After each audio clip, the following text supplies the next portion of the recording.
Stenowalebabu welcomes you.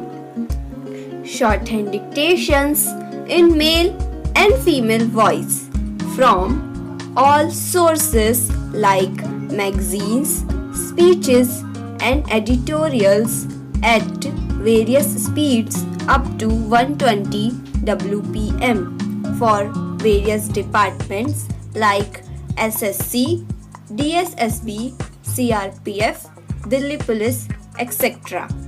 Please like, share and subscribe the channel. Thank you. Exercise number 23.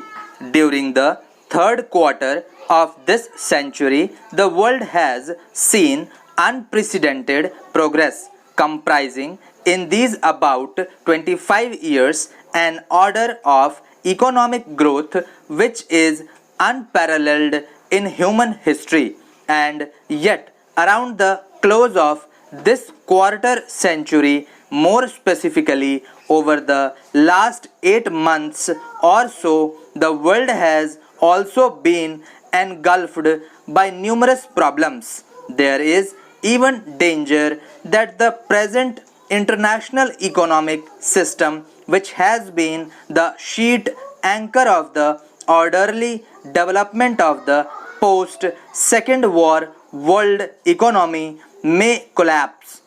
We may revert to a chaotic situation in the matter of international trade and exchanges unless corrective steps are taken to ensure the proper functioning of the international economic system.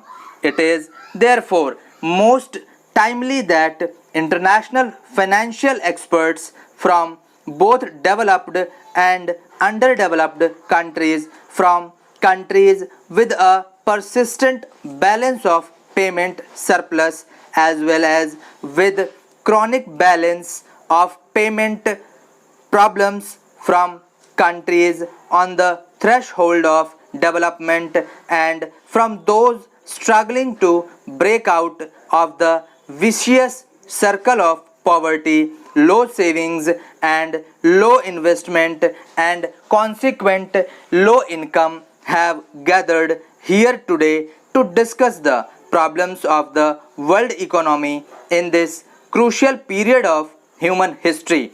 The major problem of the world for the next 25 years, as I see it, is that of bringing about a better balance in the living standards and rates of growth of different peoples inhabiting this planet. As I stated earlier, the world has seen unprecedented growth over the last 25 years, an order of growth which perhaps the world has not seen in a couple of centuries preceding this quarter century, or even perhaps over 1,000 years preceding the last couple of centuries. Nonetheless, this growth has occurred only in certain parts of the world and has left behind past sections of the human race living in conditions prevailing in the Middle Ages or even worse. This inevitably gives rise to tensions and to problems of international exchanges which are deep-seated and for which all thinking men have to find an adequate solution.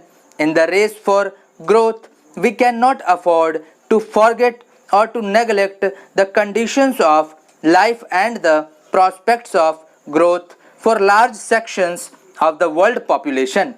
Large disparities lead to tensions and create manifold problems and discrepancies with a country. With improved communications, the same is likely to hold true for the Committee of Nations.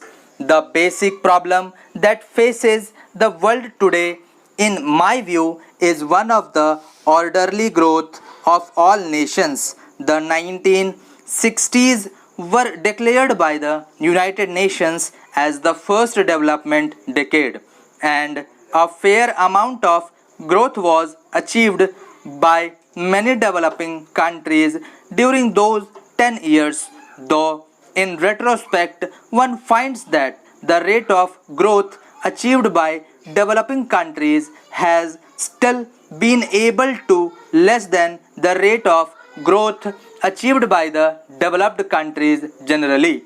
The second development decade, however, has not seen even this modest rate of growth in so far as the developing countries are concerned. Indeed, the year which has just ended has been unprecedented inflation in all countries of the world, with an attempt by many countries, including some developed ones, to pass on the burdens of this inflation to others, with the result that this burden has fallen on those who are least capable of bearing it. There has also been a cooling off of the spirit of cooperation and international assistance which has characterized and the previous decade. I consider this to be an unhappy development, just as no man can live and thrive by himself. No country can prosper today in isolation or in complete disregard of the well-being of its neighbors and of its trading partners around the world. This is a perspective which I feel we should keep in mind while discussing some of the present problems of the world. I have heard in many forums that the crisis in the world today arises solely because of the policies adopted by the oil producing countries. The sudden and sharp increase in oil prices has undoubtedly created certain problems for which there is need for appropriate solutions for the problems of transition and adjustment. But we seem to forget that oil is a wasting resource, that for decades the price of oil has no relationship to the real cost of this primary source of energy in terms of the cost of its alternatives, and that the trade and aid policies of the developed countries have also been onerous for many developing countries, the more so because of the long 7 histories of such policies. In more recent times, I find that the forces of inflation are becoming infectious, and that many countries facing internal problems are seeking to pass on the burden of their own inflation to other helpless countries. This is, to my mind, is a short-sighted policy which contributes to the sense of international insecurity and which could lead to a return to the distressing conditions of the interwar years. We should not encourage this bad policy. Thank you.